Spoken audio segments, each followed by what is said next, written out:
Ada orang yang berpuasa tapi tak sholat. Sholat 5 waktu tak mau.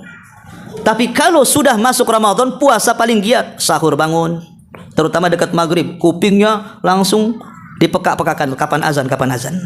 Bukan untuk sholat, untuk buka.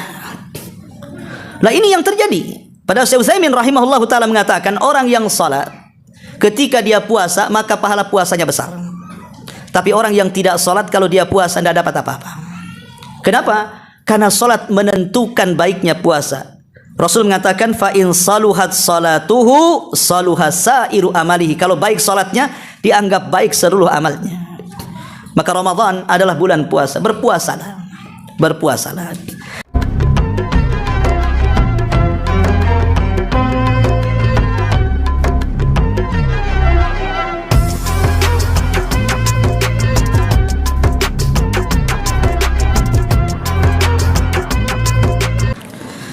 Bismillahirrahmanirrahim. Assalamualaikum warahmatullahi wabarakatuh.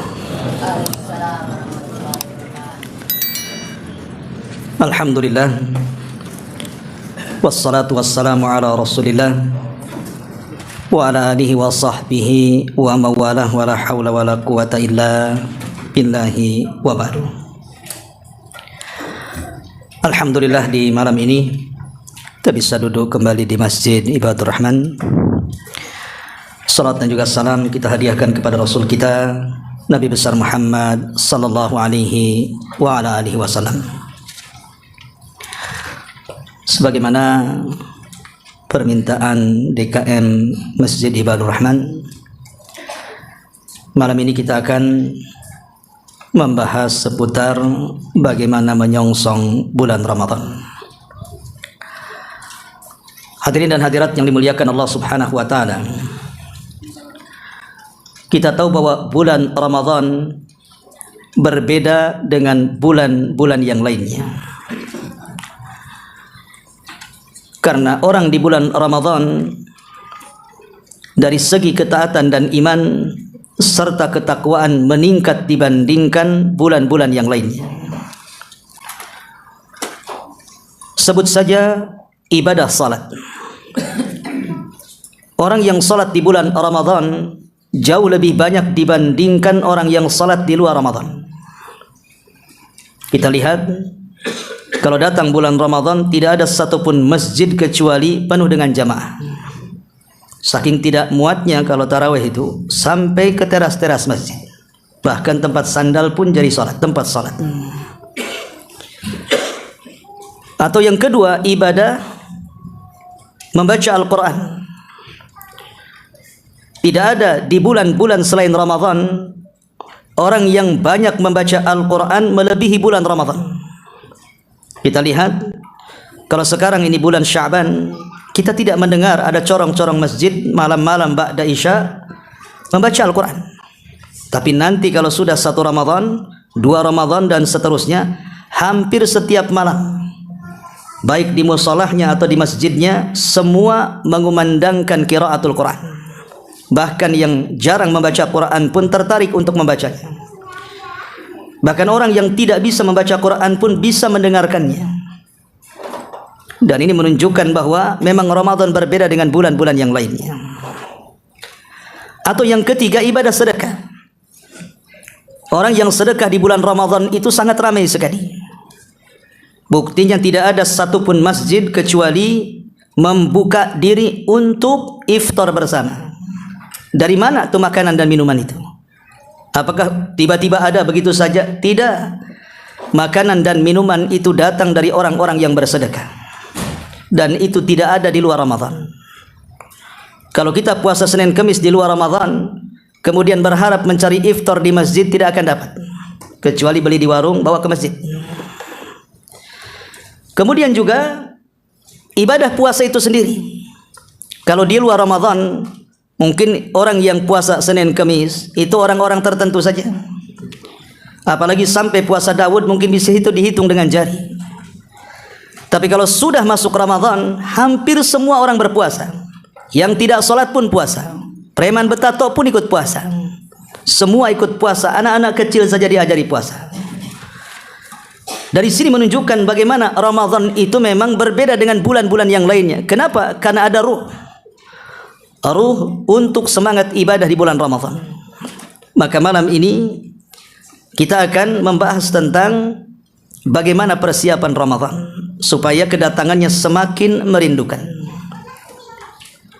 Ma'asyiral muslimin wal muslimat rahimani wa rahimakumullah.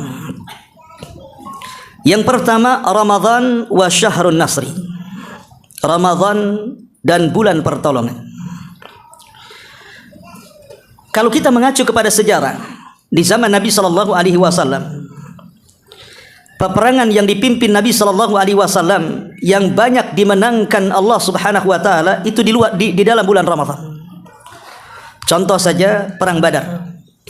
Perang Badar itu terjadi di tanggal 17 Ramadan. Dan Allah Subhanahu wa taala menangkan peperangan ini. Bahkan dengan sebab perang Badar inilah kekuatan kaum muslimin meningkat. Kemudian yang kedua, Fathu Mekah. Pembebasan kota Mekah. Itu terjadi di bulan Ramadan dan Allah Subhanahu wa taala menangkan. Sehingga penduduk Mekah yang dulunya memusuhi Rasul dan para sahabat kini takluk di tangan Rasul dan para sahabat, dan mereka pun satu persatu berbondong-bondong masuk ke agama Islam. Sampai Allah abadikan kemenangan ini dalam Al-Qur'an, "Idza jaa nasrullahi wal fath." Apabila datang kemenangan Allah maksudnya di Badar, wal fath maksudnya Fathu Mekah. Dan dua-duanya terjadi di bulan Ramadan. Ma'asyiral muslimin wal muslimat rahimani wa rahimakumullah. Musuh dalam manusia itu ada 3 jenis. Ada musuh dari dalam dan ada musuh dari luar. Adapun musuh dari dalam itulah yang disebut dengan hawa nafsu. Adapun musuh dari luar ada 2. Pertama syaitan, tentu kepalanya iblis, dan yang kedua orang-orang kafir. 3 musuh sekaligus di bulan Ramadan bisa kita taklukkan. Dan itulah kehebatan Ramadan. Bisa menaklukkan musuh-musuh pada badan kita. Pertama, hawa nafsu. Dan hawa nafsu ini puncaknya adalah di 5 perkara. Pertama, kasratul kalam, banyak bicara. Yang kedua, kasratun naumi, banyak tidur. Yang ketiga, kasratul akli wasyurbi, banyak makan dan minum. Yang keempat, kasrah an-nazar, banyak melihat. Dan yang kelima, kasrah mukhalatatin nas, banyak bergaul dengan manusia. Inilah yang disebut dengan syahwat yang berpuncak kepada hawa nafsu. Karena orang kalau sudah banyak bicara, pasti mengarah ke ghibah, pasti mengarah ke fitnah, pasti mengarah ke namimah. Pasti di dalamnya ada hal-hal yang bisa menyakiti orang, merendahkan orang, menghina orang, membuli orang dan yang semacamnya. Artinya banyak bicara ini melahirkan dosa. Itulah sumber hawa nafsu. Yang kedua, kasratun naum, banyak tidur. Banyak tidur itu menyia-nyiakan waktu. Karena orang tidur itu tidak ada yang tahu kapan bangunnya. Terkadang orang tidur pagi, bangun sore pula. Selama dari pagi sampai sore itu ngapain orang tidur? Tidak ngapa-ngapain, hanya tidur saja, ngorok saja. Tidak ada aktivitas ibadah yang dilakukan orang tidur itu. Kemudian yang ketiga, kasratul akli wasyurbi, banyak makan minum. Karena orang kalau kekenyangan, baik makanan dan minuman, pasti orang itu lemah dan mengantuk. Ujung-ujungnya tidur, malas untuk bergerak. Dan itu kita bisa saksikan di dalam bulan Ramadan apabila mendekati waktu buka. Kalau seandainya saat buka ini seluruh makanan yang ada di meja pindah ke perut, saat meja-mejanya, ini masalah. Jangan lagi cerita taraweh, nguap-nguap, maghrib saja sudah malas. Itu banyak makan minum tuh. Itulah hawa nafsu. Kemudian kasratun nazar, banyak memandang. Mata digunakan sepandang-pandangnya, apalagi sekarang ada handphone. Hari-hari nengok saja, bangun tidur nengok, duduk nengok, jalan nengok, nyetir motor pun nengok. Mau kemana coba? Pandangannya hanya ke situ saja. Sementara isi handphone tahu sendirilah, nggak usah dijabarkan. Ada dracinnya, ada drakornya, ya lagi viral. Ada macam-macamnya di dalamnya. Satu hari nongkrong di situ saja mandang itu, drama-drama nggak jelas. Itu hawa nafsu, ikhwan. Ya. Kemudian kasratul mukhalatah, yang terakhir banyak bergaul, banyak main. Jalan sana sama kawannya, jalan ke sini 1 hari jalan-jalan nggak jelas. Habis waktu untuk jalan-jalan, nggak ada hal yang berfaedah yang bisa diambil. Tapi dengan datangnya Ramadan, 5 perkara yang merupakan puncak daripada hawa nafsu syahwat ini bisa dikalahkan di bulan Ramadan, bisa ditekan. Pertama, banyak bicara. Orang puasa, kalau banyak bicara haus. Orang yang berpuasa itu lebih baik diam, dan kebanyakan diam. Kalau banyak bicara haus lama-lama, ujung-ujungnya sariawan. Yang kedua, banyak tidur. Orang lapar itu susah tidur kalau dia istirahat malamnya cukup. Lain kalau sengaja begadang malam sampai sahur begadang, kemudian sahur tidur sampai sore, biar puasanya sejam saja habis asar. Lah ini menghabiskan waktu. Tapi kalau betul-betul istirahat di malam hari, kemudian sahur, bangun subuh, siang itu pasti susah tidur. Makanya ada istilah orang yang di malam hari susah tidur itu kadang-kadang bicara seperti apa? Anak itu kalau nggak makan nggak bisa tidur, Ustaz. Karena orang lapar itu memang susah tidur. Kemudian yang ketiga, makan, minum. Orang puasa nggak mungkin makan minum. Gimana caranya? Kalau makan minum ya tak puasa. Kemudian kasratun nazar, banyak memandang. Memandang hal-hal yang diharamkan. Bagi orang yang berpuasa itu pantang bagi yang betul puasanya. Makanya ketika Nabi SAW bicara soal anak-anak muda yang sanggup menikah, kata Rasul, man istata'a minkumul ba'ah falyatazawwaj. Barang siapa anak muda yang sanggup menikah, menikahlah. Alasannya apa? Supaya aghaddu lil basar wa ahsanu lil faraji. Bisa menundukkan pandangan dan bisa menjaga kemaluan. Tapi kalau tidak sanggup menikah, supaya pandangan kita ghaddul basar, menundukkan, dan juga menjaga kemaluan, apa kata Rasul? Fa'alaikum bisyam. Maka berpuasalah kalian. Maka di bulan Ramadan, kalaupun harus memandang handphone, minimal isinya aplikasi Quran. Matikan data. Nanti lagi baca satu ayat dalam Quran, datang pula WA. Pindah dari ayat Quran ke ayat WA. Itu terus akhirnya. Ya. Kemudian yang terakhir, mukhalatutun nas. Bergaul dengan manusia. Bergaul dengan manusia itu, kalau di bulan Ramadan apalagi panas ya kan, 1 bulan tak hujan, terik matahari luar biasa di siang hari. Mau jalan pun malas. Mau jalan kemana? Orang lagi puasa. Apalagi siang-siang. Artinya 5 puncak hawa nafsu ini bisa diredam. Bisa diredam saat puasa. Ini yang pertama, musuh dari dalam. Musuh dari luar, syaitan. Kita tahu bahwa syaitan itu masuk ke tubuh manusia lewat jalan darah.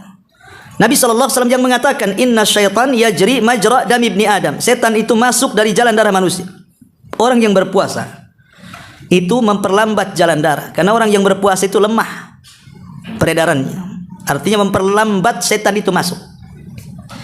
Yang kedua, di malam harinya Al-Quran di mana-mana dibaca. Dan setan paling tidak suka dengan baca Quran. Tapi mau tidak mau, setan tiap malam diperdengarkan Quran. Dia lari dari Quran. Lebih-lebih yang ketiga, setan sendiri di bulan Ramadan diborgol, diikat. Dan sering saya katakan, kalau antum melawan 2 musuh, yang satu tidak diikat, yang satu diikat, enak yang mana ngelawannya tuh? Enak yang diikat lah, tinggal dipentung. Jangan ngelawan. Ya. Lah setan bulan Ramadan diikat sehingga mudah diserang. Apalagi kemudian bulan Ramadan sendiri, siangnya semua orang berpuasa, malamnya semua orang tarawih. Sempitlah dia menggoda Bani Adam. Menggoda ini lagi di masjid lagi tarawih. Menggoda ini lagi puasa. Mau kemana setan akhirnya? Putus asa dia. Kecuali setan dari kalangan manusia, lain beda. Setan kan ada 2. Ada minal jin, dari kalangan jin, ya memang dia diborgol dan diikat. Bahkan sempit untuk melakukan penggodaan kepada Bani Adam. Tapi setan yang ada rambutnya ini yang masalah. Setan manusia. Makanya terkadang ada orang-orang di bulan Ramadan itu, nampak warung itu memang tak buka. Di depan tak buka, lewat belakang dia. Nah, itulah mungkin setannya. Dia berbuka di bulan Ramadan terang-terangan. Kadang-kadang warung itu cuma dikasih terpal keliling atau dikasih kain keliling kan gitu. Tapi mungkin hanya separuh saja, bawah enggak. Jadi kalau kita lihat di kolong itu bukan kaki meja saja, kaki orang pun banyak di situ. Ya. Lah itu namanya setan manusia tuh. Tapi masih mending setannya masih sembunyi di warungnya. Dia nggak makan di jalan-jalan gitu. Itu udah gila setannya. Intinya bahwa setan bisa dilawan di bulan Ramadan. Ini musuh yang kedua di luar. Musuh yang terakhir, orang-orang kafir. Seperti yang disebutkan dalam sejarah, dalam muqaddimah perang Badar dimenangkan siapa? Kaum muslimin. Pada Fatu Mekah dimenangkan kaum muslimin. Tatkala pembukaan Baitul Maqdis juga bulan Ramadan dimenangkan kaum muslimin. Artinya banyak peperangan melawan orang kafir dimenangkan kaum muslimin. Baik, ini yang pertama, Ramadan wa syahrun nasr. Ramadan dan bulan kemenangan. Yang kedua, Ramadan wal Quran. Ramadan wa syahrul Quran. Ramadan dan bulan Al-Quran. Allah Subhanahu wa taala berfirman, "Syahru Ramadhan alladzi unzila fihi al-Quran." Bulan Ramadan adalah bulan diturunkannya Al-Quran. Makanya Ramadan disebut Syahrul Quran, bulannya Al-Quran. Dan lebih tepat lagi di bulan Ramadan, Quran itu adalah turun di malam Lailatul Qadar. Allah mengatakan, "Inna anzalnahu fi Lailatul Qadar." Kami turunkan Al-Quran di malam Lailatul Qadar. Pertanyaannya, di mana Lailatul Qadar? Lailatul Qadar itu ada di 10 akhir Ramadan. Dari sini ada faedah Ramadan wa syahrul khawatim. Ramadan bulan al-khawatim. Apa khawatim? Khawatim itu artinya penutup terbaik. Makanya ada istilah husnul khatimah. Ramadan dan husnul khatimah. Karena kalau seandainya Ramadan ini 1 bulan kita bagi menjadi 3, berarti ada 10 awal Ramadan, ada 10 tengah Ramadan, ada 10 akhir Ramadan. Dan Al-Quran itu turun di 10 akhir Ramadan. Artinya kalau seandainya Ramadan dibagi 3, tanggal 1 sampai tanggal 10 ini namanya awal Ramadan. Tanggal 10 sampai tanggal 20 ini tengah Ramadan. Tanggal 10 sampai selesai ini namanya akhir Ramadan. Pertanyaannya, yang paling baik dari 3-10 itu yang mana? Yang akhir.